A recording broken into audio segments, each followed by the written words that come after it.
ये सत्य घटना है परमात्मा कबीर जी की एक अविश्वसनीय महिमा की, जो उन्होंने लोदी वंश के एक दिल्ली के बादशाह सिकंदर लोदी के साथ की।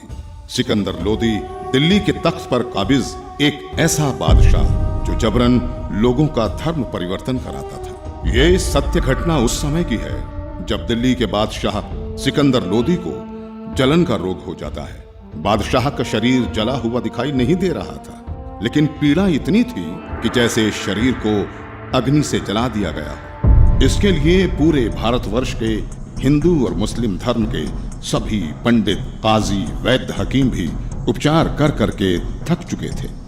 परमात्मा के विधान में है, जब मनुष्य के पाप कर्म अधिक हो जाते हैं तो कोई भी दवा काम नहीं करती। कुछ ऐसा ही बादशाह के साथ भी हो रहा था।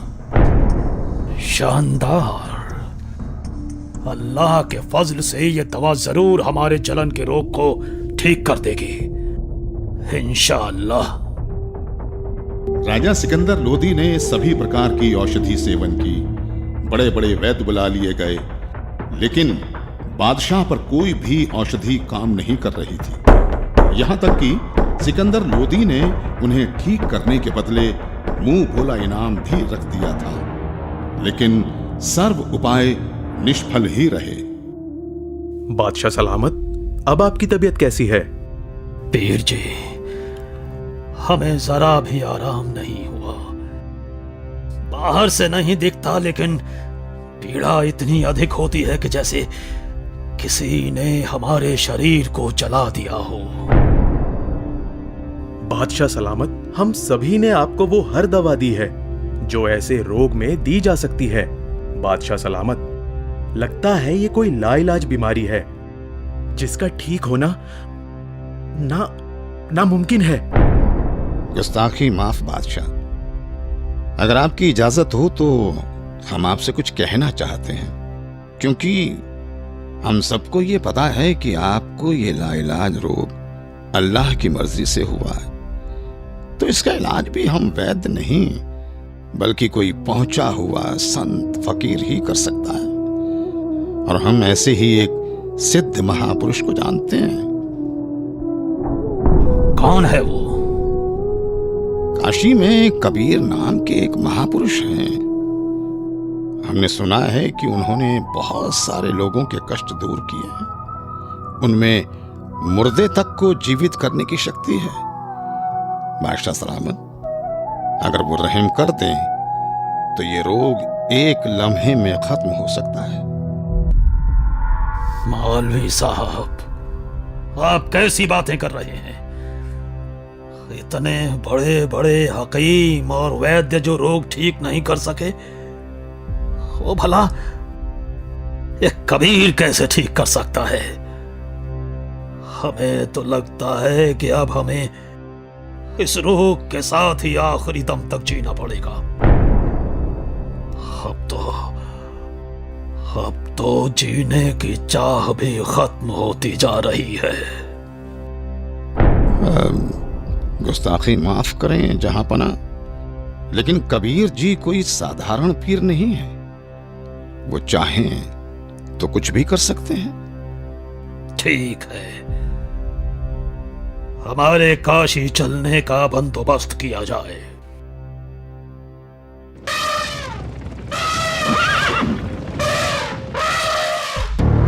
काशी नरेश महाराज वीर देव सिंह बघेल की जय हो।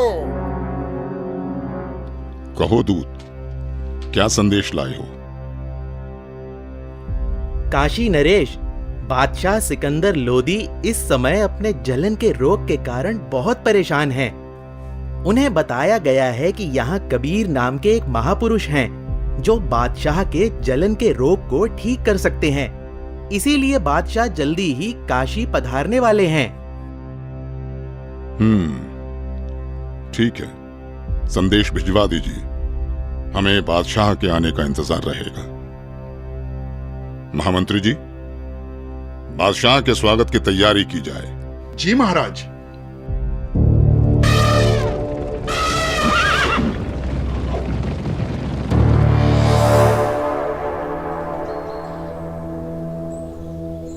बादशाह सलामत, कृपया भोजन ग्रहण करें।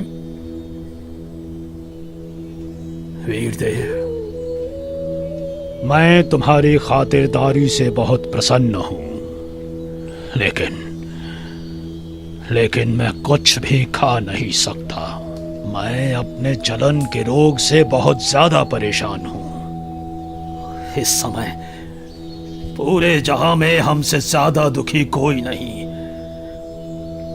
मुझे मालूम हुआ है कि यहाँ काशी में कबीर नाम के कोई संत हैं।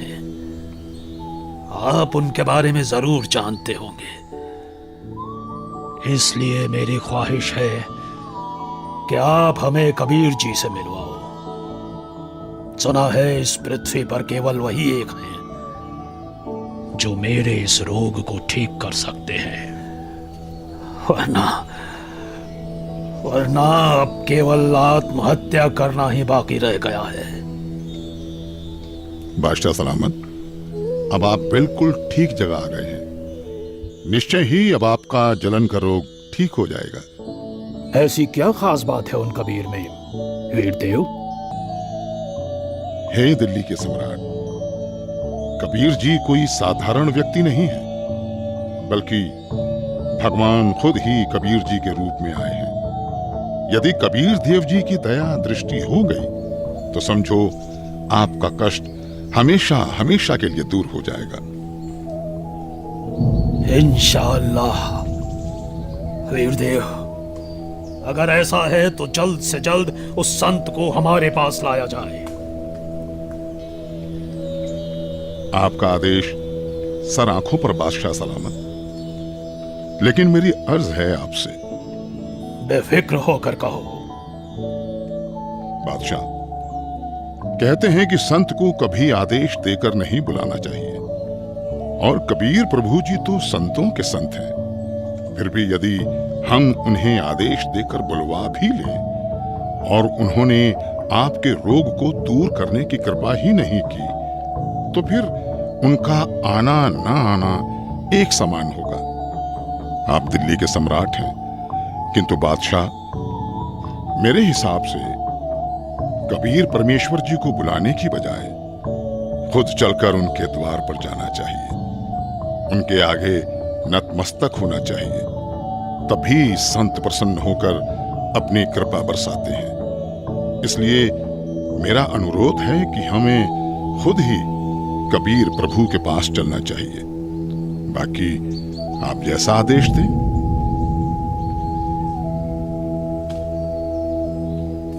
ठीक है, मुझे अभी कबीर जी के घर ले चलो। मैं अभी के अभी कबीर जी से मिलना चाहूंगा। बादशाह सलामत, कबीर प्रभु जी रोज शाम को अपने गुरु रामानंद जी के पास जाते हैं, जहां वो सभी भक्तों के साथ मिलकर आरती किया करते हैं। अभी हमें श्री रामानंद जी के आश्रम ही चलना होगा। इंशाअल्लाह। हे परवरदिगार, लाज रखना। आपके दर्शनार्थ आश्रम की ओर निकल तो पड़े हैं, किंतु वहां तो स्वामी जी ने मुसलमानों का अंदर जाना वर्जित किया हुआ है। दया करना भगवान।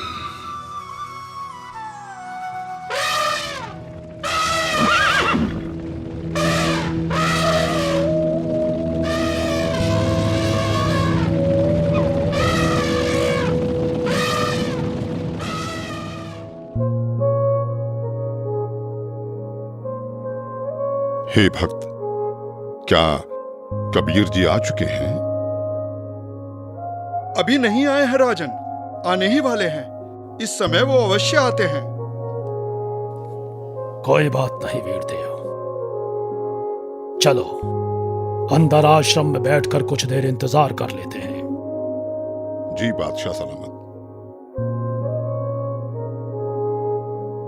भगत जी, एक बार आप स्वामी रामानंद जी से आज्ञा लेकर आइए कि दिल्ली के बादशाह सिकंदर लोदी आए हैं, आपके दर्शन करना चाहते हैं और कबीर जी से मिलना चाहते हैं। कबीर जी आए तब तक यहां आश्रम में कुछ देर आपके पास बैठना चाहते हैं।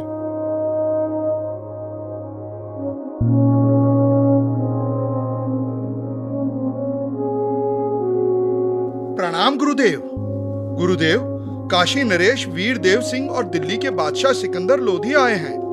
उनको कबीर जी से मिलना है। उनके आने तक वो आश्रम में बैठकर इंतजार करना चाहते हैं। क्या कहा? सिकंदर लोधी? जी गुरुदेव।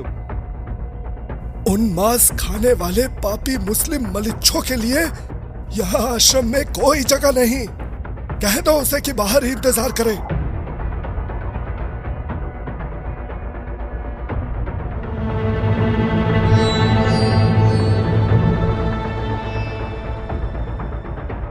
हे राजन, स्वामी जी ने बादशाह को अंदर आने से मना कर दिया है। मुसलमानों का आश्रम में प्रवेश निषेध है।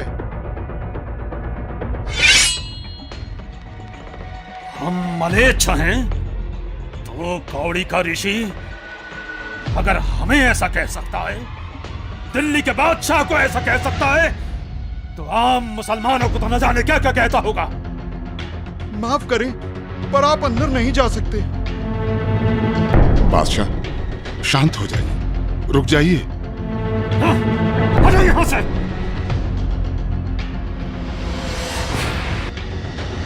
रामानंद हमें काफिर और मलेच्छ कहता है। अभी बताते हैं तुझे कि हम कौन हैं।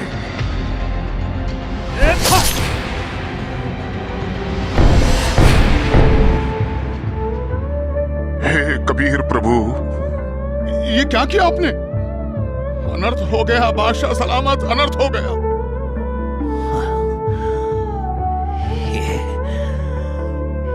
ये मैंने क्या कर दिया? मैं निहायत ही नीच किस्म का व्यक्ति हूं। वीरदेव आया था अपना रोग ठीक कराने, और जिसके पास आए उसके गुरु को ही मार दिया।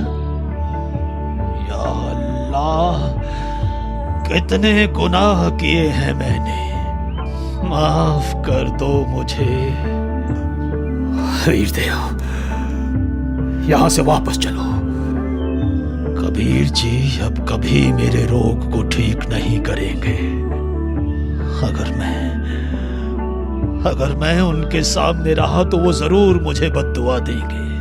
इसलिए यहां से अभी के अभी चलो।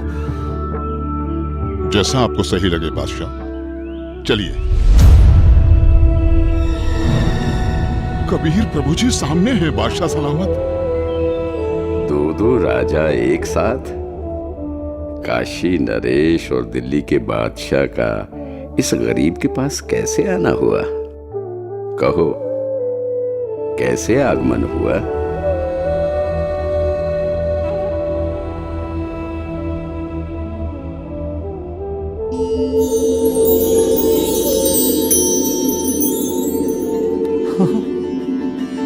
मेरी जलन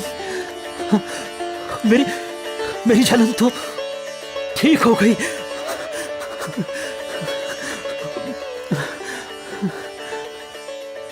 हे अल्लाह की ज़ात, मुझे माफ कर दो। मैं बहुत नीच आत्मा हूं, मैं बहुत पापी हूं। क्या बात है राजन? हे परवरदिगार, जिस उद्देश्य से मैं आया था वो तो आपके आशीर्वाद मात्र से ठीक हो गया। मेरे शरीर में जलन का असाध्य रोग था, जिसका कोई उपचार नहीं हो रहा था। उस भयंकर पीड़ा को आपने पल भर में दूर कर दिया परवरदिगार। लेकिन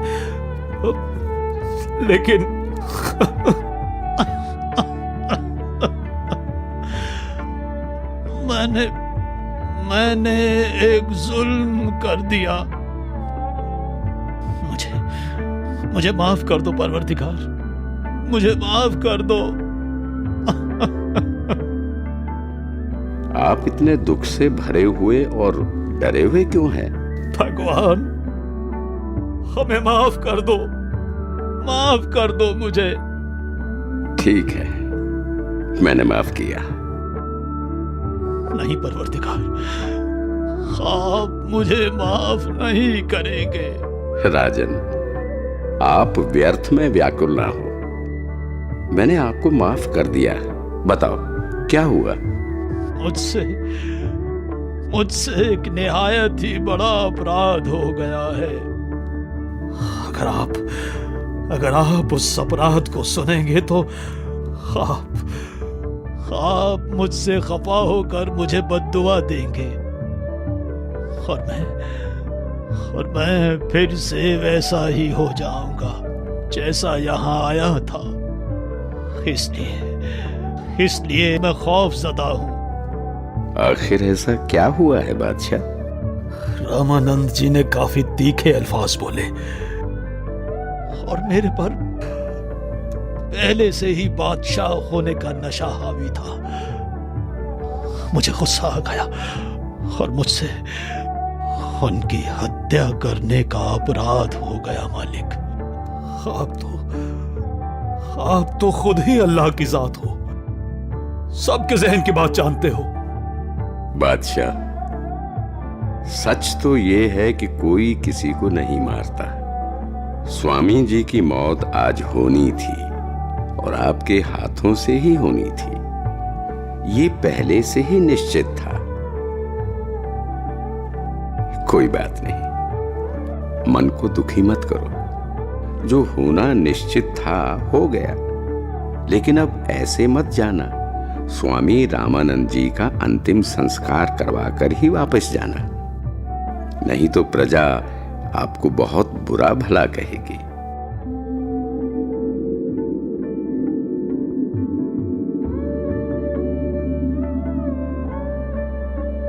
वीरदेव, आज मुझे अल्लाह मिल गए, ऐसे महापुरुष जिनके आशीर्वाद देते ही मैं स्वस्थ हो गया। और मैंने इतना जुल्म किया, फिर भी उन्होंने मुझ पर गुस्सा तक नहीं किया। राजा ने ये क्या किया? अनर्थ हो गया।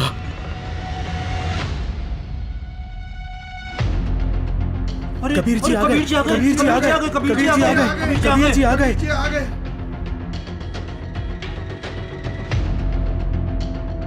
हे भगवान, सिकंदर लोधी ने अपने गुरुदेव की हत्या कर दी। अरे नादानो, कोई किसी को नहीं मारता। अपने गुरुदेव के प्रारब्ध में था इनके हाथों मरना। नहीं तो कहां सिकंदर लोधी बादशाह दिल्ली से चलकर यहाँ अपने आश्रम में आए। इनका तो कोई मतलब ही नहीं बनता यहाँ आने का। भक्तों, अपने गुरुदेव जी का संस्कार इन्हीं के हाथों मरने का था। अरे ये तो फिर से आ गया। अब ये क्या करेगा? गुरुदेव, आरती का समय हो गया। आपके सारे भक्त आपकी प्रतीक्षा कर रहे हैं। उठिए गुरुदेव। हे भगवान, हे गुरुदेव, यहाँ आपके बच्चे खड़े हैं।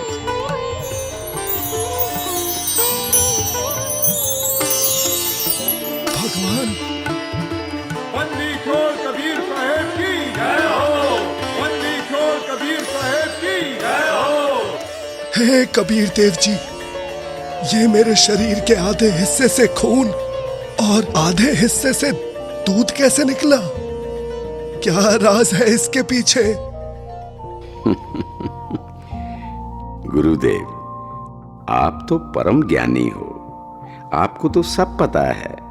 आप तो बस मुझे महिमा देना चाहते हैं, इसलिए आप मुझसे ये प्रश्न कर रहे हैं। गुरुदेव, आपने अपने इस दास कबीर को गुरु मंत्र देकर हिंदुओं से तो छुआछूत की बुराई को दूर कर दिया, लेकिन मुसलमानों से आप अभी भी नफरत करते हैं।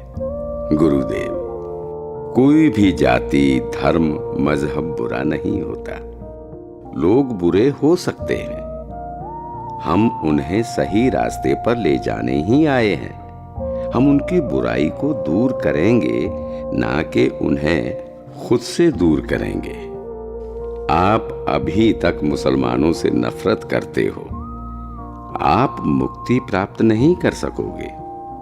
मैंने तो अपना सारा जीवन ही मुक्ति पाने के मार्ग में लगा रखा है। अब मैं क्या करूं? हे भगवान, मुझ पर दया करो। राजन, मैं तो बहुत ही निकृष्ट इंसान हूं। पहले भी मैं ब्राह्मणों के अलावा किसी को अपने पास नहीं आने देता था, और अभी भी मेरे अंदर ये दोष था कि मैं मुसलमानों से नफरत करता था। लेकिन आज परमात्मा कबीर जी की कृपा से मेरे मन से ये मैल चला गया। दुनिया के लिए मेरे शिष्य बनकर लीला कर रहे हैं, किंतु सच तो यही है कि ये सर्व सृष्टि रचनहार है, और मैं भी इन्हीं की शरण में हूं। राजन, मैंने तुम्हें बहुत बुरा भला कहा, मुझे क्षमा करना। मुझे माफ करें गुरुदेव, मैं एक नीच इंसान हूं। मैंने भी बिना सोचे समझे आप जैसे महापुरुष की हत्या कर दी। वो तो मेरी खुशकिस्मती है कि आज मुझे परमात्मा कबीर देव जी के रूप में खुद अल्लाह ही मिल गए। मेरा भी न जाने कौन से जन्म का पुण्य फल उदय हुआ कि मुझ नीच को आप कबीर प्रभु मिल गए। मैंने तो अपने आप को मनुष्यों में सर्वश्रेष्ठ मान लिया था, लेकिन आपकी लीला से मुझे पता चला कि मैं तो कितना निकृष्ट था। आपने ये लीला मुझे सतमार्ग पर लाने के लिए ही की है। मैं तो धन्य हो गया। बंदी छोड़ कबीर साहेब की जय हो। बंदी छोड़ कबीर साहेब की जय हो। बंदी छोड़ कबीर साहेब की जय हो। इस तरह परमात्मा कबीर देव जी ने न केवल सिकंदर लोदी बल्कि गुरु रामानंद जी को सतमार्ग दिखाया और उन्हें मुक्ति की तरफ ले गए।